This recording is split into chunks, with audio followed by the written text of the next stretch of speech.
Student, जीवी यथार्थ academy के डिजिटल प्लेटफॉर्म पर आपका हार्दिक स्वागत एवं अभिनंदन है। हम सीईटी के अंदर 10+2 के अंदर यूट्यूब पर बिल्कुल मुफ्त रूप से पूरा कोर्स लेकर के आए हैं। जो भी विद्यार्थी हैं या जो भी अभ्यर्थी हैं 10+2 सीईटी की तैयारी कर रहे हैं, उनके लिए एक सुअवसर है और वो इस अवसर को नहीं जाने दें और इस मौके का भरपूर आनंद लें और लाभ उठाएं। आइए, मैं अरुण भारद्वाज जीवी यथार्थ एकेडमी के डिजिटल प्लेटफॉर्म पर आपको सीईटी 10+2 का सिलेबस डिफाइन करूंगा। ज्योग्राफी वाला जो पार्ट है वो आपको पढ़ाया जाएगा। तो देखिएगा, ज्योग्राफी में आपको मुख्य रूप से 10+2 जो सीईटी है उसमें आपका ना तो कोई फिजिकल का पार्ट है जिसमें हम बात करें लिथोस्फीयर की या ओशनोग्राफी की या क्लाइमेटोलॉजी की, और ecology and environment. Ecology and environment से संबंधित एक जो टॉपिक है आपका वन्यजीव अभ्यारण्य से संबंधित है, वो ही इसमें इंक्लूड किया गया है, जो कि भारत के संदर्भ में अध्ययन करना है। फिजिकल ज्योग्राफी का पार्ट सीईटी 10+2 में नहीं होने के कारण सीईटी 10+2 में दो पार्ट हैं आपके, एक तो भारत का भूगोल और दूसरा राजस्थान की ज्योग्राफी।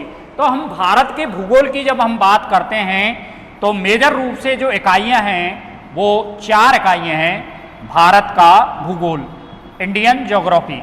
भारत के भूगोल में कौन कौन से टॉपिक हैं देखिएगा, समझिएगा।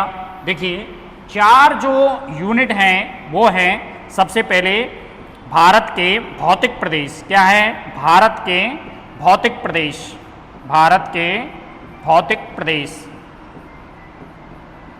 और इस भौतिक जो प्रदेश है, ये जो हमारी इंडियन जो ज्योग्राफी यूनियन है IGU, इंडियन ज्योग्राफी यूनियन ने मेजर रूप से इसको 5 पार्टों में डिवाइडेड किया गया है, लेकिन एनसीईआरटी में कहीं कहीं 6 पार्टों में भी डिवाइडेड किया गया है। तो साथियों, यहाँ ध्यान देने की बात है कि भारत के भौतिक प्रदेशों में मुख्यतः आपको जो अध्ययन करना है वो है पर्वत, और दूसरा है पठार, और तीसरा है आपका मैदान। पहला पर्वत और दूसरा है पठार और तीसरा है मैदान, और चौथा है द्वीप। चौथा है द्वीप। और दूसरा जो टॉपिक हम बात करते हैं सीईटी के अंदर, सीईटी की हम बेसिकली बात कर रहे हैं सिलेबस की, इंडियन ज्योग्राफी वाला जो पार्ट है उसकी हम यहाँ चर्चा करेंगे मोस्टली। तो देखिए, इंडियन ज्योग्राफी में पहला जो पार्ट है वह है भारत के भौतिक प्रदेश। भारत के भौतिक प्रदेश में मुख्यतः किन किन चीज़ों का अध्ययन करना है? 4 चीज़ों का अध्ययन करना है, पर्वत, पठार और मैदान और द्वीप। लेकिन इंडियन जो ज्योग्राफी यूनियन है उसने इसको अलग तरीके से डिवाइडेड किया है। उत्तर भारत का पर्वतीय प्रदेश, जिसमें मेजर जो इकाई है वो हिमालय प्रदेश है। दूसरा उत्तर भारत का विशाल मैदान जो दूसरी इकाई है।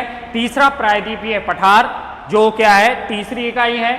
और चौथा क्या है, तटवर्तीय मैदान। और पांचवा क्या है, द्वीप। और एनसीईआरटी की जब हम बात करते हैं तो छठा जो रिलीजन्स है, जो छठा जो भौतिक प्रदेश है, फिजिकल जो रिलीजन्स है, वो ये है पश्चिमी रेतीलिका मरुस्थल, जो कि मुख्यतः कहाँ स्थित है? राजस्थान के अंदर स्थित है। पश्चिमी रेतीला मरुस्थल, पश्चिमी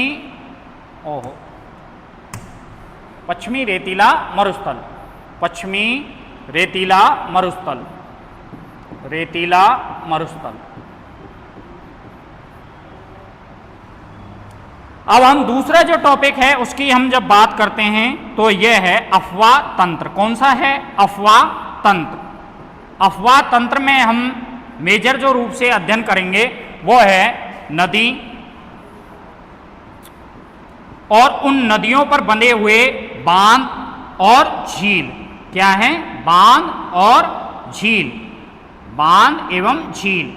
भारत में जो भी झील है, जैसे चिल्का झील है, पुलिकट झील है, बहुत सारी देवताल झील है, भोज झील है, तो उनसे झीलों से संबंधित भी प्रश्न आ जाएगा। और तीसरा जो है वो है वन्य जीव अभ्यारण्य। क्या है? वन्य जीव अभ्यारण्य। क्या है? वन्य जीव अभ्यारण्य। अभ्यारण्य। तो इस तरीके से यहाँ पर कितने टॉपिक्स हैं इंडियन ज्योग्राफी के? मेजर रूप से 3 टॉपिक हैं। कितने हैं? 3 टॉपिक हैं और इन 3 टॉपिकों का यहाँ अध्ययन किया जाएगा। तो देखिए भारत के जो भौतिक प्रदेश हैं उसमें पर्वत, पठार, मैदान और द्वीप। मैंने आपको यहाँ बताया था कि हमारे यहाँ मुख्य रूप से इंडियन ज्योग्राफी जो यूनियन है उसके आधार पर भारत के जो भौतिक प्रदेश हैं या उच्चावच हैं उनको मेजर 5 इकाइयों में बांटा गया है। कौन कौन सी? उत्तर पर्वतीय प्रदेश जिसमें हिमालय प्रदेश। हिमालय प्रदेश को कितने भागों में बांटा है? 3 भागों में बांटा गया है।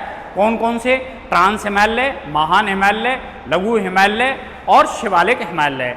और उसके बाद में हमारा उत्तर भारत का विशाल मैदान और फिर प्रायद्वीपीय पठार और तटवर्तीय मैदान और द्वीप और छठवां एनसीईआरटी के आधार पर कौन सा है? पश्चिमी रेतीला मरुस्थल। तो यहाँ तक साथियों क्लियर है। अफवाह तंत्र में हम किसका अध्ययन करेंगे? बेसिकली दोनों अफवाह तंत्रों का। कौन कौन सा? अरब सागर का अफवाह तंत्र और बंगाल की खाड़ी का अफवाह तंत्र। अरब सागर के अफवाह तंत्र की जो नदियां हैं वो मुख्यतः भारत में कौन कौन सी हैं? इसमें हम बात करते हैं तो नर्मदा है, ताप्ती है और उसके बाद में दक्षिण में जाने वाली भरतपूजा वगैरह और पेन्नार वगैरह जो हैं वो मुख्य रूप से कहाँ जाती हैं? अरब सागर में जाती हैं। और बंगाल की खाड़ी का जो अफवाह तंत्र है उसमें जो मेजर जो इकाई है वो है गंगा, क्योंकि बंगाल की खाड़ी में जो गिरने वाली जो मुख्य नदी है वो है गंगा। कहाँ? सुंदरबन का डेल्टा जो पश्चिमी बंगाल में है और कुछ बंगाल के देश के अंदर भी है।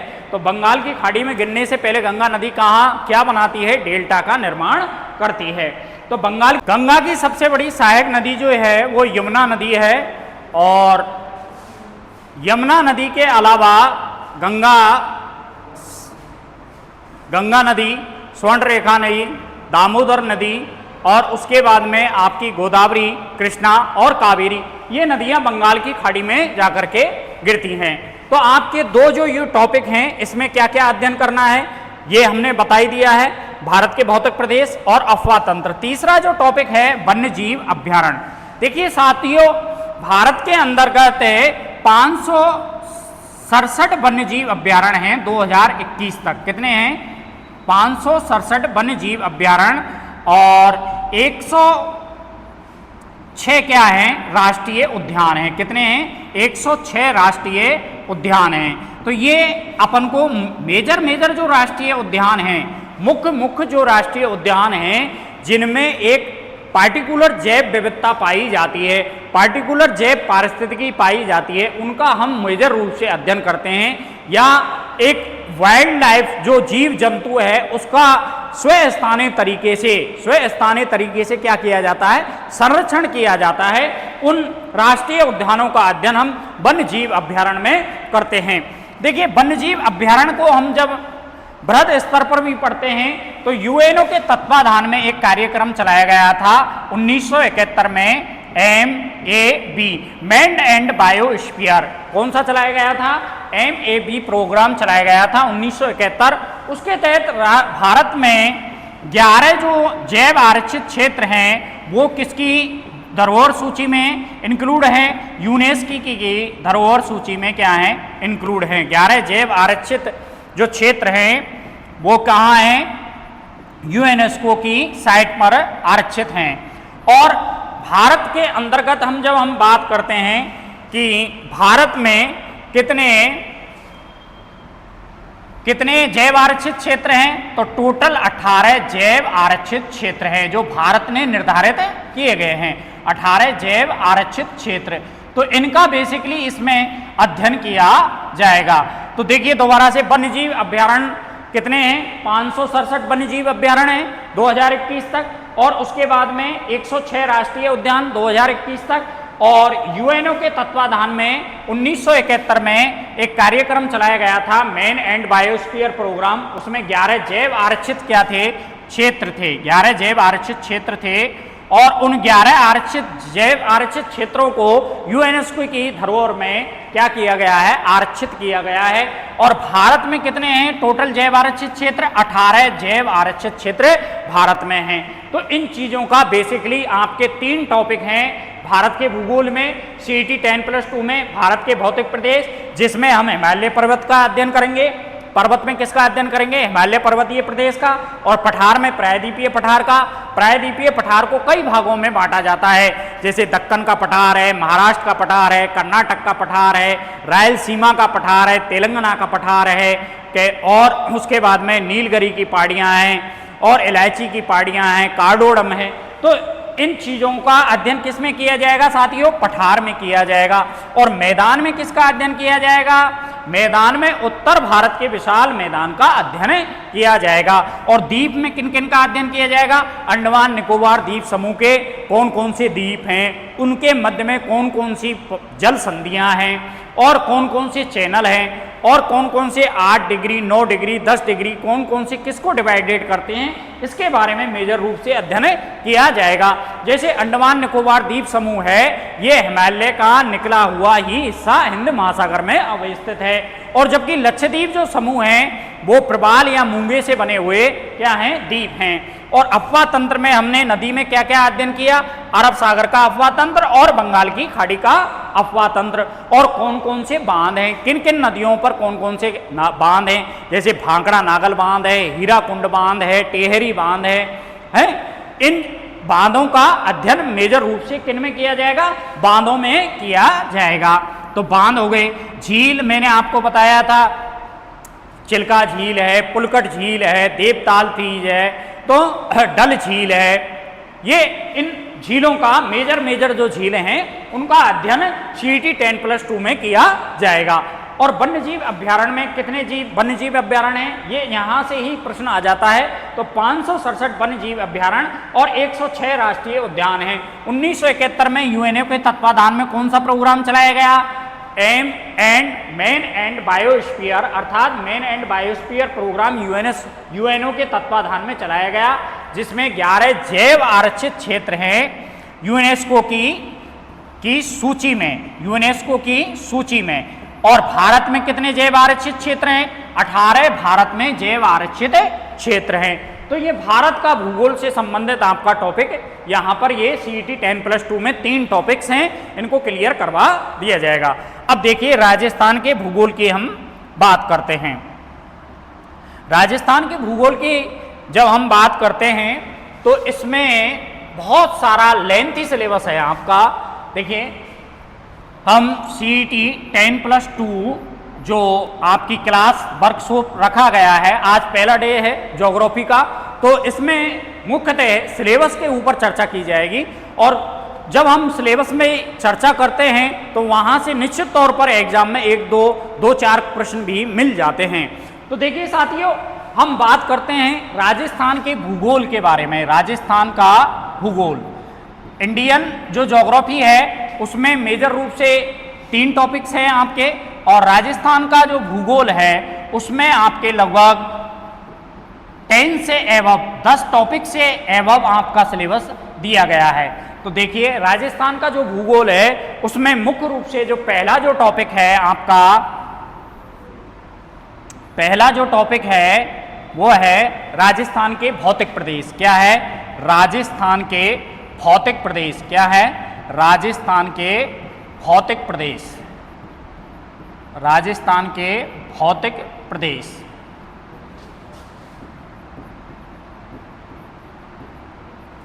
और दूसरा जो टॉपिक है आपका राजस्थान का अफवाह तंत्र। दूसरा जो टॉपिक है राजस्थान का अफवाह तंत्र। तो राजस्थान के भौतिक प्रदेश के बाद में दूसरा जो टॉपिक है राजस्थान का अफवाह तंत्र, राजस्थान का अफवाह तंत्र। और जो तीसरा, इसी में ही राजस्थान के अफवाह तंत्र में ही बांध एवं झीलों का अध्ययन भी किया जाएगा। बांध व झीलें, बांध व झीलें, बांध व झीलें। तीसरा जो टॉपिक है आपका राजस्थान की जलवायु, राजस्थान की जलवायु, राजस्थान की जलवायु, राजस्थान की जलवायु। और जो चौथा जो टॉपिक है वो है राजस्थान की मृदाएं, राजस्थान की मृदा, राजस्थान की मृदा। और जो पांचवा जो टॉपिक है वो है आपकी राजस्थान की प्राकृतिक वनस्पति, राजस्थान की प्राकृतिक वनस्पति, राजस्थान की प्राकृतिक वनस्पति, प्राकृतिक वनस्पति।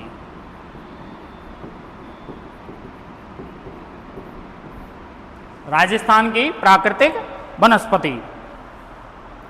और छठवां जो टॉपिक है राजस्थान में वन्य जीव अभ्यारण्य, राजस्थान में वन्य जीव अभ्यारण्य, राजस्थान में वन्य जीव अभ्यारण्य, वन्य जीव अभ्यारण्य, अभ्यारण्य।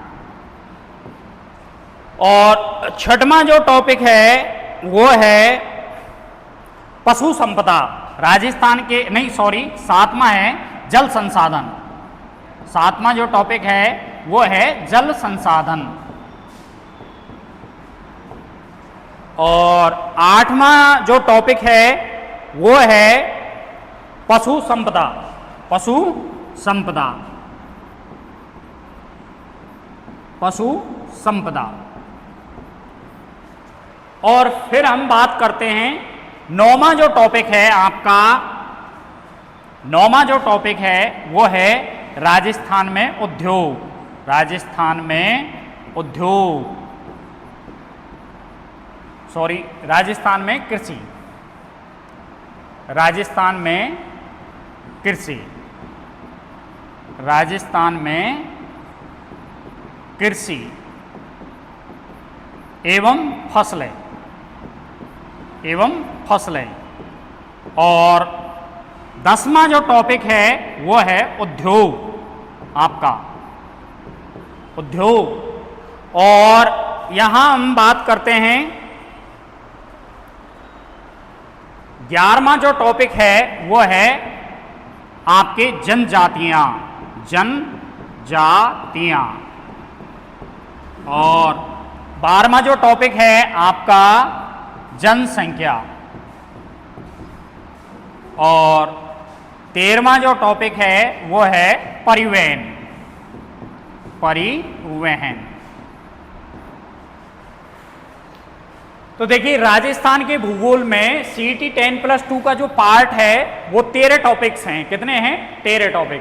पहला जो टॉपिक है वो राजस्थान के भौतिक प्रदेश, इसमें मेजर रूप से 4 पार्टों में डिवाइडेड करते हैं। पश्चिमी रेतीला का मरुस्थल, उसको हम 2 पार्टों में और डिवाइडेड करते हैं, शुष्क मरुस्थलीय प्रदेश और अर्ध शुष्क मरुस्थलीय प्रदेश। और दूसरा आपका है अरावली प्रदेश, तीसरा है आपका उत्तरी पूर्वी मैदान, और चौथा है प्रायद्वीपीय पठार का हिस्सा जो हाड़ौती का पठार। उसके बाद में राजस्थान का अफवाह तंत्र 2 भागों में भी डिवाइडेड करते हैं, एक अरब सागर का अफवाह तंत्र और दूसरा बंगाल की खाड़ी का अफवाह तंत्र। अरब सागर के अफवाह तंत्र में कच्छ की खाड़ी का अफवाह तंत्र और खंबात की खाड़ी का अफवाह तंत्र और बंगाल की खाड़ी का अफवाह तंत्र। और मेजर जो बांध हैं जैसे जवाई बांध है, बीसलपुर बांध है, उन बांधों का अध्ययन किया जाएगा। झीलें हैं, उन झीलों का अध्ययन, खारे पानी की झीलें, मीठे पानी की झीलें, उनका मेजर रूप से अध्ययन किया जाएगा।